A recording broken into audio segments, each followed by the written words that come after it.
అత్యుత్తమ ప్లేస్మెంట్స్ తో ఎంఎన్సీ కంపెనీలలో ఉద్యోగమే లక్ష్యమా? ఇంజనీరింగ్ చదవాలనే మీ పిల్లల కలని కేజీ రెడ్డి కాలేజ్ తో నిజం చేసుకోండి. జమిలీ వస్తే ఒక హాఫ్ ఇయర్ పెరుగుద్ది. 10 years వేసుకుందాం, ఎవరు ఉంటారు రూలింగ్ పక్కన పెడదాం. 29లో జమిలీ వచ్చినాయి అనుకోండి, 34 కదా. పబ్లిక్ ఒక ట్రెండ్కి అలవాటయ్యారు. బీఆర్ఎస్ తోటైనా కాంగ్రెస్ తోటైనా, అంతకుముందు రాజశేఖర్ రెడ్డి గారు, తర్వాత ఆయన డిమైజ్ తర్వాత కంటిన్యూషన్ రోషయ్య గారు ఆ టర్ము. తెలంగాణ సైడ్ ఉన్న ప్రజలు కానీ ఇప్పుడున్న పరిస్థితులు ఏం ఆలోచిస్తారంటే, ఇప్పుడున్న ఓట్ ప్యాటర్న్ కూడా చూడండి, 2% నుంచి పెరుగుతూ పోతుంది కాంగ్రెస్కి. ఎంత యాంటీ ఇన్కంబెన్స్ అని వాళ్ళు ప్రచారం చేసినా, మా పోల్ మేనేజ్మెంట్ బాగున్నా వాళ్ళ పోల్ మేనేజ్మెంట్ బాగున్నా మా పర్సంటేజ్ ఆఫ్ ఓట్ పెరుగుతుంది. ఈ ట్రెండ్స్ చూస్తుంటే 100% తెలంగాణ ప్రజలు మేము RRR, Musi rejuvenation, metro phase 2, 4th future city, ఇవి కనుక ఈ నెక్స్ట్ 1.5 yearలో ఒక కొలిక్కి తీసుకురాగలిగితే ప్రజలకు అంటే ఇంకొక 5 years ఇస్తే మిగతా కంప్లీట్ చేస్తాడని నమ్మకం వస్తుంది. రేవంత్ రెడ్డి గారు చెప్పేది ఏంటంటే, నెక్స్ట్ 2 yearsలో పదే పదే నరేంద్ర మోడీ గారి దగ్గరికి, పదే పదే మంత్రుల దగ్గరికి మాతో పాటు తీసుకెళ్ళి బతలాడేది ఎందుకంటే ప్రోగ్రెస్ చూపించాలి. రేవంత్ రెడ్డి గారు ప్రోగ్రెస్ చూపించగలుగుతాను పట్టుదల ఉంది, చేయగలుగుతా అనుకుంటుండ్రు. జనం కూడా అదే దిశగా చూస్తారు. మీరు ఇచ్చినటువంటి వాగ్దానాలు నెరవేర్చలేదని పదే పదే వాళ్ళు ఈరోజు లేఖ రాసిండు రాత్రి. ఎవరికి? ఢిల్లీలో మీటింగ్ పెడితే తెలంగాణ అస్తిత్వాన్ని తాకట్టు పెట్టిర్రు ఢిల్లీలో. క్యాబినెట్ని తీసుకుపోయి అక్కడ ఎందుకు పెడతారు? నేనేమంటున్నా హరీష్ రావు గారికి, ప్రోగ్రెస్ థాట్ ప్రాసెస్ ఉన్న రేవంత్ రెడ్డి గారు ఢిల్లీకి 50 సార్లు పోయినప్పుడు ఆయన పోయినప్పుడు దాసుకోవట్లే, అన్నీ కనపడుతున్నాయి కదా ఇక్కడ పోయిండు. ప్రధానమంత్రిని పోయి బడేబాయ్ అనాల్సిన పరిస్థితి ఎందుకు వస్తుంది? మరి మీ నాయకుడు అసలు ప్రధానమంత్రి కూడా ఈ దేశానికి అన్నాడు. మన పరిస్థితి బిచ్చగాన్ల పరిస్థితి అయింది. ఫెడరల్ స్ట్రక్చర్లో ఉన్నాం మనం. మన ప్రతి రూపాయి వాళ్ళకి ట్యాక్స్ కట్టినప్పుడు మనం వెనుకకు తెచ్చుకోవాల్సింది. మ్యాచింగ్ గ్రాంట్స్ ఇచ్చి లక్షల కోట్లు తెచ్చుకోవాల్సిన పరిస్థితి వాళ్ళు చేయలే. వానికి అపాయింట్మెంట్ ఆయన అడిగేది. ప్రధానమంత్రి అనే వ్యక్తి తెలంగాణకు వస్తే కూడా రిసీవింగ్ చేయనటువంటి పరిస్థితి కేసీఆర్ది. మనం ఏమన్నా నిజాం సర్కార్లమా? భారతదేశంలో లేనమా? మనం ఏమన్నా నియంత పోకడనా? ఏకపాత్ర అభినయమా? దానివల్ల ఎవరు నష్టపోయిండు? రాష్ట్రం నష్టపోయింది. రేవంత్ రెడ్డి గారు ఏంటంటే ఇంక్లూజివ్ పాలసీ, రాజకీయాలు కాదు, ప్రజల అవసరాలు ముఖ్యం. అందుకే నరేంద్ర మోడీ గారి దగ్గర పోతున్నాడు, అందరి దగ్గర పోతుండు. ప్లీజ్ సార్ మీరు వచ్చి 30,000 కోట్లు శాంక్షన్ చేసి RRR మీరే ఓపెన్ చేయండి సార్, మీ పేరే పెట్టండి సార్, మీరు కావాలంటే ఏదైనా చేయండి కానీ మా ప్రజల కోసం చేయండి సార్ అని బతలాడు. అయితే హరీష్ రావు గారు తెలంగాణ ప్రజల్ని వీలైనంత టాలెంట్ తోటి పక్కదో పట్టేయాలని చూస్తుండు. క్యాబినెట్ మీటింగ్ 23వ తారీఖు నాడు ఉంది. వాళ్ళకి తెలియదు ఏడ పెడతారో క్యాబినెట్. ఎందుకంటే వాళ్ళ ఆయంలో ఎప్పుడు క్యాబినెట్ మీటింగ్ సెక్రటేరియట్లో పెట్టలేదు. ఎందుకంటే సెక్రటేరియట్ కులగుట్టి కూసురు కదా. ప్రగతి భవన్లో కూడా పెట్టలే ఎప్పుడు. మరి ఫామ్ హౌస్లో పెట్టుకురో కూడా తెలియదు. రెగ్యులర్గా క్యాబినెట్ మీటింగ్స్, రెగ్యులర్గా మంత్రులు ఎక్కడ దొరుకుతారు, ఎక్కడ ప్రజాపాలన అందిస్తున్నారో తెలిసినటువంటి ప్రభుత్వం తెలంగాణలో మొట్టమొదటిసారి 2023 నుంచి వచ్చింది. అంతకుముందు ముఖ్యమంత్రి ఏడ కూర్చుంటాడు. ముఖ్యమంత్రిని కలవాలంటే గద్దర్ లాంటి వాళ్ళు వాళ్ళ హోమ్ మినిస్టర్ ఏడికోవాలనో తెలియక రోడ్ల మీద బట్కాయించి ఆ గేట్ కాడ కూర్చుంటోళ్ళు పోయి ప్రగతి భవన్ కాడ.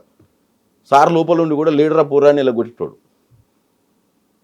వాళ్ళు ఈరోజు అస్తిత్వం, ఆత్మగౌరవం, మోకిరిల్లడం, ఈ విషయాలు నిన్న ఉత్తరం రాసిండు ఆయన, భారీ ఉత్తరం. ఈ మున్సిపల్ ఎన్నికలతోటి మొత్తమే మైండ్.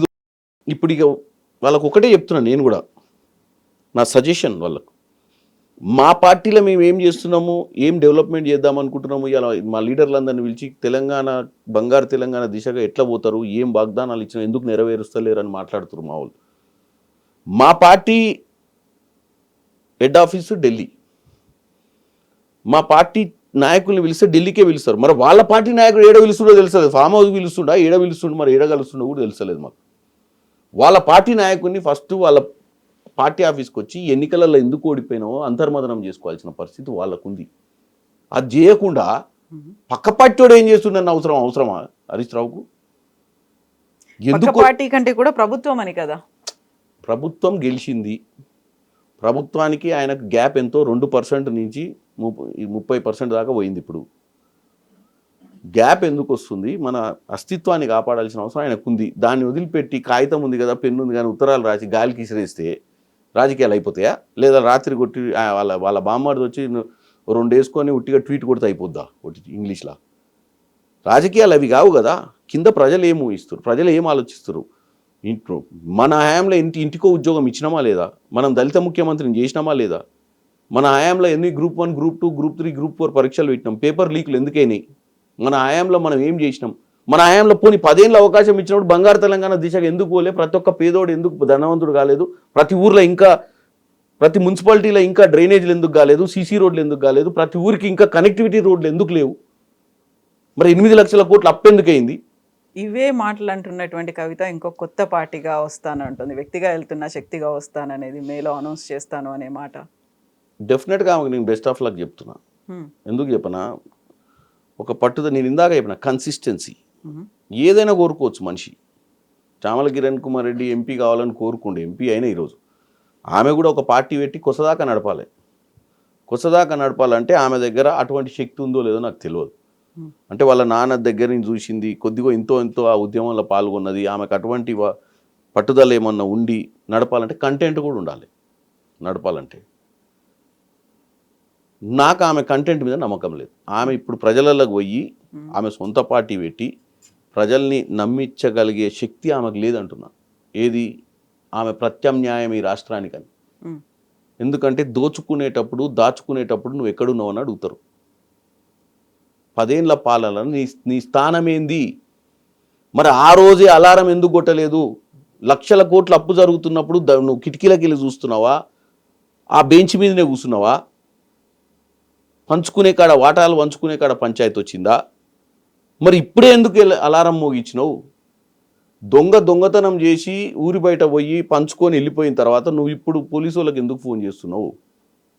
అయ్యాలనే ఇంట్లో దొంగతనం అయ్యేటప్పుడు గేటు బంద్ చేసి లోపల తాళం వేసి అయ్యాను అందరినీ, కొడుకును, వాళ్ళ అన్నను అందరిని పిలిచేది ఉంటుంది కదా. సిబిఐని, ఈడీని అందరిని పిలిచి పట్టించేది ఉంటుంది కదా. ఈ రాష్ట్రాన్ని 1600 బలిదానాలు, నీళ్లు, నిధులు, నియామకాల నినాదంతో తెచ్చిన తెలంగాణలో నువ్వు ఉద్యమ రకాలు రాలు కదా. మరి ఆ సోయి ఇప్పుడు ఎందుకు వచ్చింది? ఆ సోయి ఇది కనుక నువ్వు 5 ఏళ్ల క్రితం చేసి 2018 కంటే ముందే చేసి ఉంటే డెఫినెట్గా ఆమె పెద్ద లీడర్ అయ్యేది.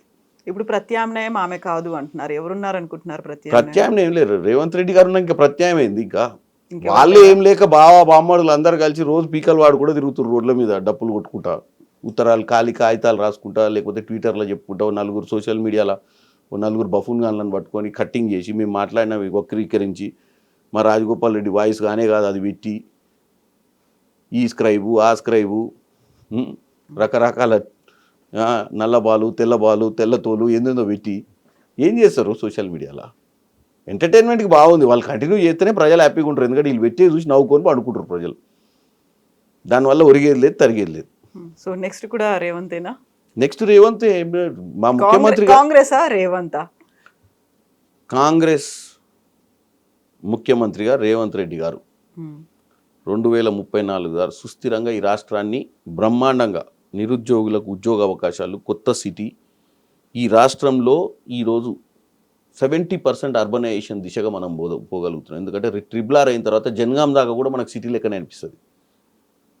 ఎందుకంటే ప్రతి connectivity road, radial roads, greenfield road Vijayawada, ఇప్పుడు విజయవాడ నుంచి బెంగళూరు 7కి పోయినా 2 గంటలలో పోతాం హైదరాబాద్ నుంచి.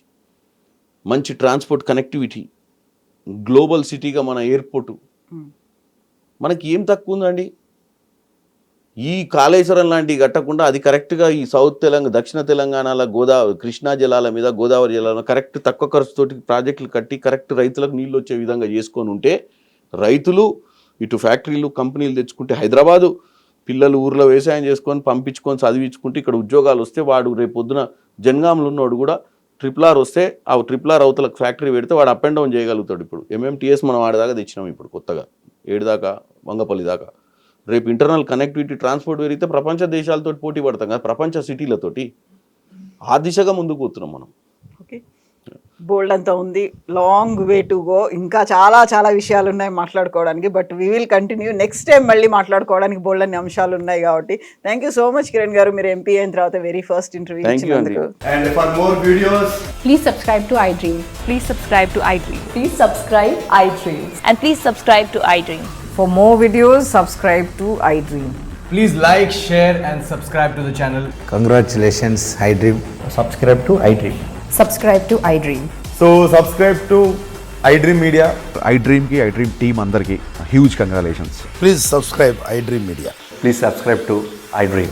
Subscribe iDream. Please subscribe to iDream. iDream అంటే నా కళల ఛానల్ను సబ్స్క్రైబ్ చేసుకున్న నోరు తిరుగుతలేదు, మీరైతే గంట గుర్తు కొట్టండి. For more such videos, please subscribe to iDream.